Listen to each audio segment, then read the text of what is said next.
Scott Frost's recovery prospects waning with recent Nebraska losses. Scott Frost's recent self-confidence seems to have been replaced as of late with a dose of humble pie and humility, with the terse attitude he had been demonstrating this week rapidly slipping away into a more humble approach. Indeed, the most recent season-opening loss has been a significant blow for Scott Frost's career, and it's becoming increasingly likely that a turnaround may be running out of time to pull off.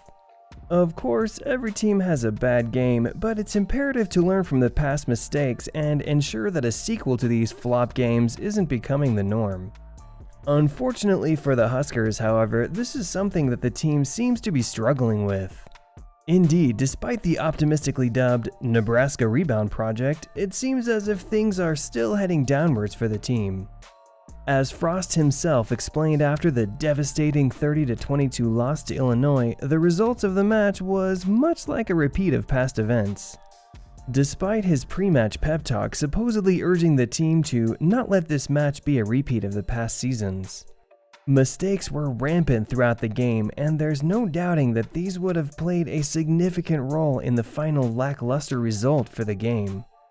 To name all of the mistakes during this match alone would be impossible, but we've pointed out a few of the most prominent. Adrian Martinez's performance was certainly lacking in the game too. Indeed, his mistakes led to a scoop and score touchdown for the Illinois team.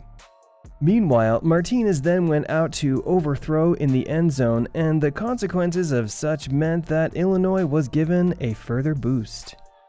Certainly not his best day, and mistakes were largely responsible for allowing the Illinois team to put some distance between themselves and the Huskers by halftime alone. To add further insult to injury, numerous penalties were handed out throughout the game. It is quite likely that the result of the match may have been closer, if not different, had it not been for these penalties landing blows that benefited Illinois instead. And as a final rookie mistake, Scott Frost and the team working with him made a major time-wasting blunder by neglecting to recognize their own first down, instead making the mistake that they had a fourth down. All in all then, it's quite likely that this match will be one that the entire Huskers team will likely want to forget about, and this is most definitely true for Scott Frost, who had been acting with great confidence in the lead up to the game. Indeed, the blow has meant that Scott Frost's scores now show a 12-21 at Nebraska, which is further soured by his equally abysmal results, including 9-18 and Big Ten and 0-4 against Power 5 opponents. Undeniably then, the future is potentially looking bleaker than ever for Scott Frost after the Huskers' most recent performance. And any dreams of potentially rekindling the successes he saw during his career in the 1990s are getting ever harder to imagine being real again. Nevertheless, Frost himself has remained optimistic throughout the match and after has done his best to keep morale up in the team despite the poor results suffered as of late. Indeed, in the post-match interview, he made a point of detailing how the spark and enthusiasm are still there for his team, and while things may not have been going their way for the moment, it won't take much for things to turn around. Indeed, he remains a firm believer that all the team needs to begin improving their reputation and results is a little bit of good luck on their side, and he's confident they've got the talent to pull it off. On that note, some credit of course must be given to the excellent work done by Bialema during his debut, and this certainly didn't help Scott Frost's unprepared team when it came to the final game. Perhaps Frost was counting on Bialema's inexperience being enough to support the Huskers in clinching a win, but whatever the case might be, Frost really can't argue an excuse at this point.